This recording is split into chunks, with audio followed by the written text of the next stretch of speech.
반헌법 세력입니다. 이 끔찍한 그렇습니다. 이야기를 하고 있는 타이밍에 우리 김규현 변호사가 들어오셔가지고요.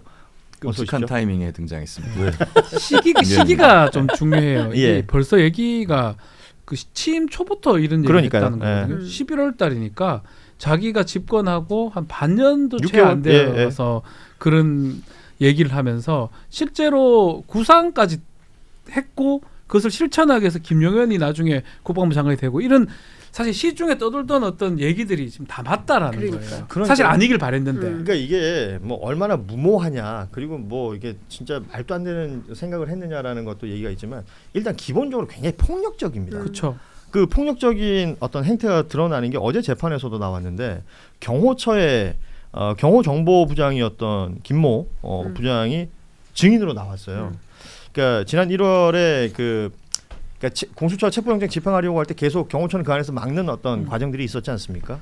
그때 윤석열이 간부들 모아놓고 경호처 간부들 모아놓고 그런 얘기를 했다는 거예요. 야 지금 지지율 올라가고 있으니까 설 명절 때까지만 버티면 된다. 뭐 이런 얘기를 했다는 겁니다. 그리고 뭐 앞서도 뭐 경호처 직원들의 증언이 나온 것처럼 여기 뭐 미사일도 있다. 네. 뭐 이런 얘기를 했다고 하는데 실제 왜 경찰 특공대 들어간다는 얘기들도 많이 있었지 않습니까? 그랬더니 헬기가 들어올 가능성을 대비해서 김성훈 전 경호처 차장이 우리는 대공 화기가 있다. 미친 거죠. 정말 미친 거죠. 이게 뭐 군대를 안 대한민국에서의 갔다 오신 분들이 잘 모를 수 있는데 대공화기라는 것은 지상에서 하늘에 떠 있는 무언가를 공격하는 무기입니다. 대표적으로 헬기를 격추시키기 위해서 가지는 무기들을 얘기하는 건데 아니 도대체가 한 나라에서 정말 그 경호처랑 경찰이 총을 쏘게 되는 말도 안 되는 일이 있을 뻔했는데 예, 이 증언들이 막 이게 너무 무서운 재판장에서 일이에요. 쏟아져 나오니까 이 현장에 윤석열이 있었거든요. 오전에 쫙 듣다가 오후에 나 아파 이러고 이제 퇴장을 했다는 그 집 거예요. 식구들은 뭐 자기한테 불리한 것만 나오면 막 토나와 아파 머리 아파 그러네. 나가버려. 부인도 그랬잖아요. 부인은 오바이트를 하고 네, 그 윤석열은 세강자 토는 안 나오니까 했나? 바로 그냥 나가버렸잖아요. 토는 나가서 토했나 봐요. 윤석열은 나가. 우리가 이제 대통령 행사나 이런 데 가보면 특히 군 행사나 이런 거 할 때 시연하잖아요. 대통령 앞에서. 근데 헬기나 뭐 전투기나 이런 것들을 시연하는 행사에 가면은 대통령 연단에 대통령 앉아 있는 옆자리에 보면 미사일이 설치돼 있어요. 예. 네. 헬기가 그리고 대통령 연단으로 향하지 못해요. 절대. 그러면 안 되지. 향하는 그거. 순간 미사일 날아갑니다. 어. 그러니까 아마 그런 미사일을 경호처가 아마 보유를 하고 있는 건데 그거를 그렇죠. 지금 이제 체포영장 집행하러 만약에 특공대가 헬기를 타고 오게 되면 그거 쏴가지고 다 날려버리겠다. 이런 소리를 한 것 같아요. 기본적으로 군에 대해서 이해도가 없는 사람이에요. 근데도 그러니까 뭐 예를 들어서 총살을 이제 당하려면 지가 현역 군인이어야 돼요. 사형 집행 방법이거든요. 자기가 총살을 당할 리는 없는 건데도 그딴 얘기를 하면서 법률가들은 그런 용어를 쓸 때 조심스럽게 쓰는데 이 사람은 기본적으로 군에 대한 이해도 없고 좀 전에 진행자가 말했던 것 중에 매우 폭력적이고 그러니까 자기 생각이나 망상에 사로잡혀서 그게 다 된다고 가능할 거라고 생각했다는 거거든요. 가능하다고 생각을 했으니까 한번 해드릴까요? 총살형으로 바꿔서 법을 준비를 해드리면. 아니, 근데 저분이 굉장히- 잔잔하게 무서운 말 잘하는 분입니다. 예. 아니 근데 기본적으로 되게 위약적인 사람인 것 같아요. 그러니까 무슨 얘기냐면 아버지한테 많이 맞고 컸다는 거잖아요. 예. 그리고 군대도 안 갔잖아요. 부동시로. 잘 모르고 그리고 겁이 많은 사람인 것 같아요. 그 얘기를 제가 검찰 주변에서 취재하면 얘기를 많이 들었거든요. 실제 그 사람이 등치는 산만한데 굉장히 겁이 많은 사람이야. 이런 얘기를 제가 많이 들었어요. 그러니까 뭔가 자기가 원하는 대로 잘 안 되니까 다 죽여버려야겠다고 생각을 한 거예요. 그리고 대통령이고 군 통수권자가 됐으니까 그렇죠. 군을 그리고- 내 마음대로 쓸 수 있을 것이다. 그리고 실질적으로 자기가 권한 행사를 할 수 있다고 착각했던 것 같아요. 그러면서 경호처를 상대로 끊임없이 가스라이팅을 하면서 뭐 총을 쏴서라도 안 되면 칼을 써. 그러니까 경호의 기본 원칙에 칼을 쓰는 건 없다는 거잖아요. 근데 칼을 사용해서라도 나를 지키라고 했던 거예요. 그 저 한남동에 있을 때 그렇죠. 경호라는 막 건 철망으로 지키는 싸고 힘이잖아. 그러니까 칼이 왜 필요해요? 네. 그러니까 조선시대야. 그리고 그러니까 이분이 정치 경력이 무사. 그러니까 무사무휴. 고려 시대야 뭐야. 무사 칼이 왜 필요해요? 제일 좋아했던 경호라면. 진짜 사람. 웃기는 거야 정말. 예. 뿌리 깊은 나무. 예. 네. 정말 아니 기본적으로 이분이 정치 정말 말도 안 되는 예. 뉴스를 하다 보니까 우리도 말도 안 되는 소리를 많이 합니다. 대환장이네. 네. 전 그렇게 생각해요. 이분이 오랜 시간 동안 검사 생활을 하면서 뭔가 선과 악으로 자꾸 사람을 판단을 해왔고 정치 경력이 짧은 상태에서 나와 의견이 다른 사람과 조율하고 타협하는 능력이 전혀 없는 상태에서 나와 의견이 다른 걸 악으로 규정하면서 특히 이분이 자기가 이름으로는 헌법을 얘기하지만 우리 헌법은 재헌헌법 이후에요. 바뀌지 않는 국가 목표가 딱 3개가 있어요. 예. 헌법 전문에 국민의 안전과 자유와 행복을 위해 대한민국을 만든다거든요. 안전과 자유, 국민의 안전을 위협하는 행위를 한 거거든요. 가장 반헌법주의자이자 가장 반헌법적인 그렇죠. 행동인 겁니다. 그렇습니다. 네네. 가장 근간을 잘못 생각하고 그렇죠. 있었기 때문에 뭐 그 뒤로 나오는 뭐 말, 행동 모든 것들이 그 동안은 뭔가 가려져 있었겠죠. 예. 그렇죠. 가려져 있다가 이제 민낯이 드러나고 나니까 너무 기가 찬 근데 거예요. 이거는 저는 이거 우리가 얘기하지 않을 수 없는 건데 윤석열의 어떤 본질적인 부분을 후보 시절 경선 이런 거 할 때 많이 보여줬거든요. 예, 예. 무식함하고 포악함하고 무속 같은 그런 것들. 그러니까 그거를 우리가 국민들은 다 봤단 말이에요. 그러니까 저는 이거는 결국은 국민의힘 그를 경선에서 올렸던 후보로 올린. 예. 국민의힘 정당이 책임을 져야 된다고 좀 아니, 봐요. 그러니까 저는 솔직히 말하면 이렇게 생각합니다. 보세요. 당시에 후보 시절에 이 그거 있잖아요. 맥주컵 네. 그 글라스에 그 물 대신 소주를 따랐어요. 그래서 이 사람이 그걸로 물처럼 마셨어요. 현장에 있던 기자들이 다 봤어요. 아, 그래요? 그런데 기사 안 썼어요. 아하. 그거 그냥 넘어갔어요. 당시에는 문재인 정부에 대한 심판 여론이 너무 크고 그리고 윤석열에 대한 인기가 좋았기 때문에 그런 기사 쓰면 오히려 뭐 이 기레기 막 욕먹으니까 그런 거 쓰기 어려웠던 거예요. 그리고 정치인들 몰랐겠어요? 그 사람 뭐 나중에 뭐 새어나오는 얘기를 종합해 보면 뭐 그 기차간에서 신발 구두 신고 거기다 발 올린 것뿐만 아니라 자기한테 뭐 떡 뭐 이런 거 안 갖고 온다고 그 앞에 있는 수행원 발로 막 차고 욕하고 뭐 별의별 일이 다 있었잖아요. 예, 예. 그런데 그 말도 안 되는 김건희 씨의 황당무계한 이런 주장들을 다 그냥 그 권력이 뭔지 그걸 같이 떠받치고 있었던 거예요. 검찰 권력, 사법 권력, 정치 권력, 언론 권력, 그 관료 권력 이런 사람들이 그냥 말도 안 되지만 어떻게 저 사람이 대통령 후보고 대통령이 됐는데 그리고 그 묵계한 결과 계엄이라는 황당무계한 날을 우리 역사에서 맞이하게 된 겁니다. 그러고 났는데 이것에 대해서 이렇게 터졌으면 자성하고 성찰하고 정말 우리가 잘못했다 반성하고 그리고 다시는 이런 일이 없도록 고백하고 그리고 정리하고 넘어가야 되는데 지금 이 순간에도 윤어게인 하고 있고 그럴 생각이 1도 없잖아요. 그러니 이 사람들을 어떻게 해야 되냐는 거예요. 저는 이게 우리 시대에 아주 큰 뭐라 그래야 됩니까? 치워야 되는 아주 큰 과제다 이런 생각이 좀 듭니다. 그 지금 말이 나오니까 대통령이란 자리에 누가 올라가야 되느냐, 어떤 인물이 필요하냐 이걸 생각한 것 같지가 않아요. 그렇죠. 아까 말씀하신 여러 권력 그 소위 말하는 기득권들이 누가 돼야 내가 더 유리하냐. 그렇지. 또 그런 상황이에요. 네. 다 봤잖아요. 어허. 모르지 않았을 거예요. 그러니까요. 저도 알았으니까요. 다 알았잖아요. 음흠. 왕자 쓰고 나오고 뭐 미친놈. 1, 2, 3, 4. With vision of my future, invest with passion. No doubt your move, your fate, your choice, your stage. Let's go. Vision, future, hope, passion. Bring the beat.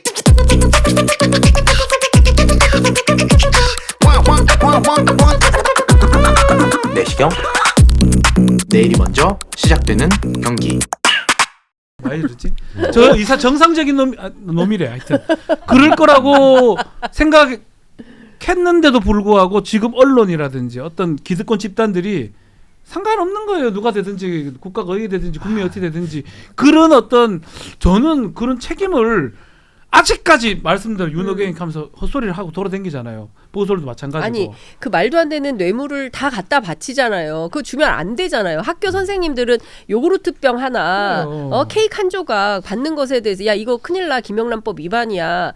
그랬단 말이에요. 일선에서는. 근데 세상에 대통령 부인이라는 사람이 덮어놓고 받고 그리고 받아서 이게 발각이 됐어요. 이 이명수 기자에 의해서. 예. 그러면 책임지고 부끄러운 줄 알고 들어가야 되는데 그게 아니라 검사들이 나서서 그거를 무혐의 처리를 해줘버리지 않습니까? 도이치모터스 사건도 네. 마찬가지고.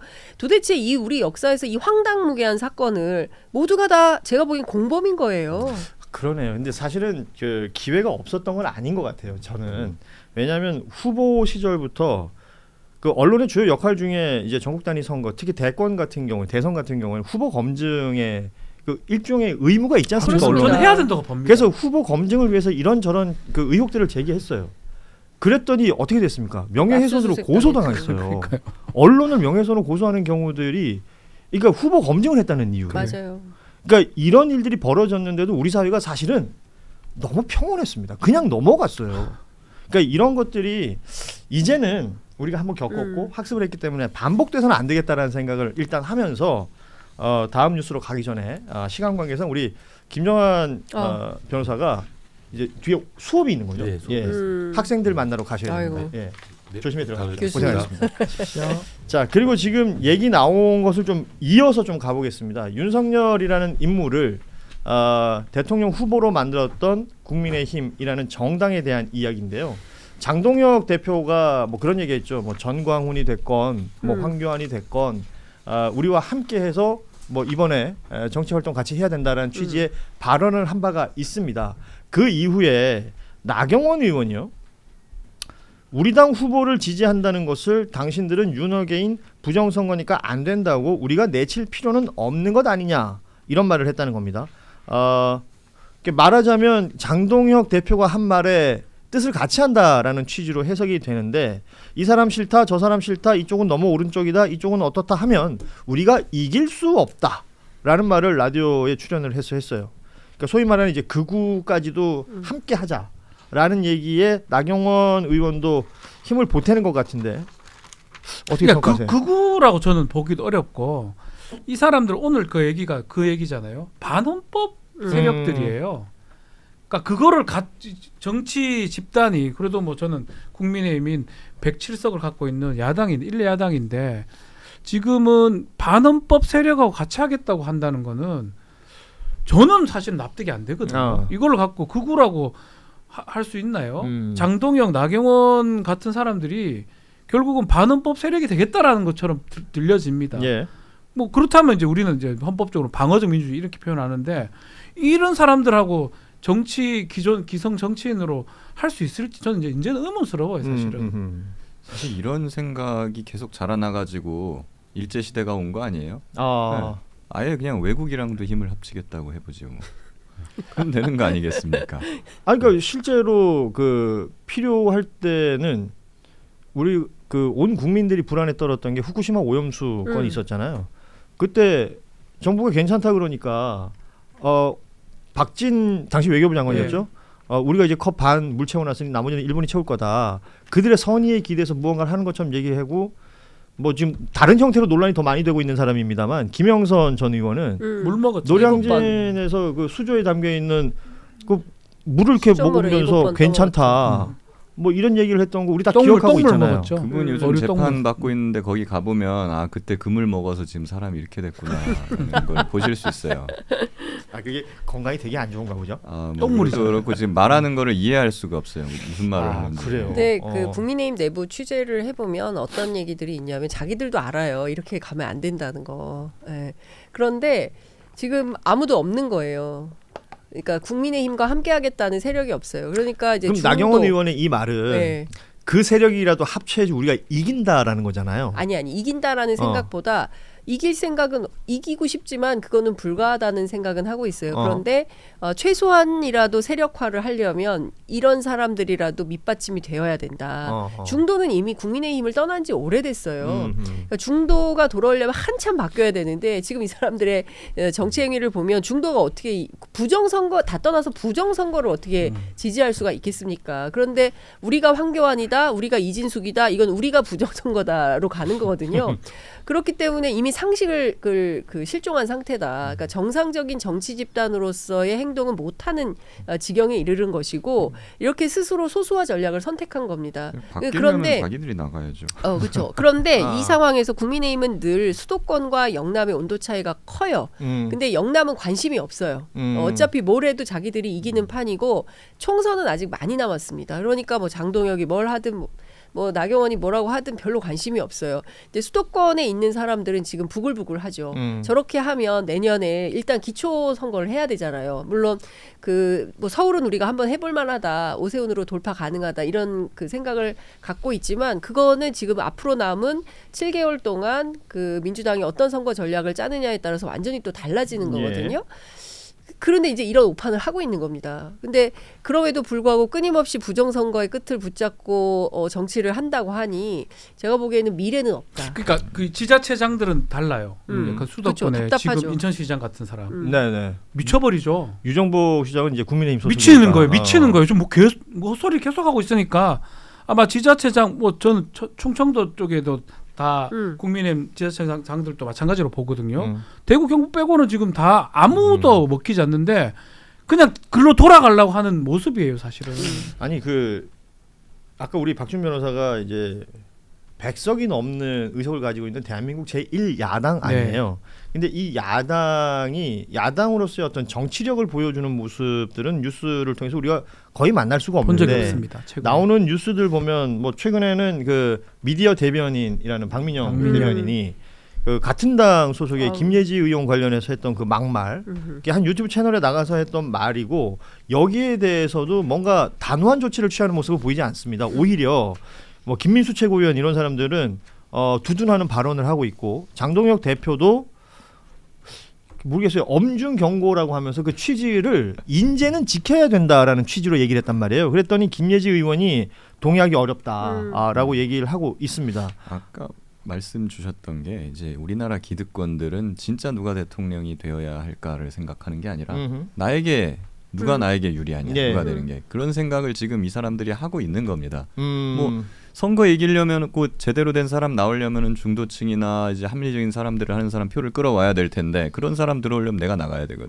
그러니까 나에게 유리한 건 뭐냐? 계속 극우 세력 끌어 들어갖고 내가 뭐 당 대표 되고 뭐 당에서 입지를 계속 확보하고 재선 3선 할 수 있도록 하기 위해서는 나라가 어떻게 되든 이 사람들은 상관이 없다라는 거예요. 그리고 이제 박민영 대변인 같은 경우에 정말 입에 담기도 어려울 정도의 그런 방송들이었던 것 같은데 기괴하더라고요. 그 방송 보셨어요? 예. 봤어요. 보면 근데 너무 누가 슈퍼챗 쏘면은 막 춤추더라고요. 예. 어제 권태호 실장께서 저희도 뭐 슈퍼챗 쏘면 저도 춤추라는 취지로 말씀을 하시더라고요. 네. 예. 뭐 그래서 괜찮다고 했어요. 충격적이었는데 근데 저는 이제 욕을 그렇게 합니다. 예. 욕을. 그러니까 깜짝 놀랐어요. 그걸 정당의 두고- 대변인이 그런 데 나가도 돼요? 그걸 두고 근데 심지어 작은 일이었다. 그러니까요. 괜찮다라고 하는 송원석 거면은 원내대표의 제가 발언이었어요. 송원석 예. 원내대표나 장동혁 대표한테 추천드리고 싶은 게 본인들도 똑같이 그럼 나가 보시죠 거기. 지금 표현을 하세요, 말씀하신 그냥. 그 유튜브 채널이 이게 말하자면 한동훈 전 대표를 비판하고 비난하면서 극우적인 어떤 발상 속에서의 발언들이 굉장히 많은 그런 채널이에요. 그러니까 그런 채널에 당에 미디어 대변인이 출연을 해서 이런 논란이 생겨버린 겁니다. 그리고 우리 계속해서 얘기하고 있는 전한길이라는 인물은 심지어 이 김예지 숙청해야 된다. 아니 북한이에요. 뭐 그런 얘기를 해요. 네.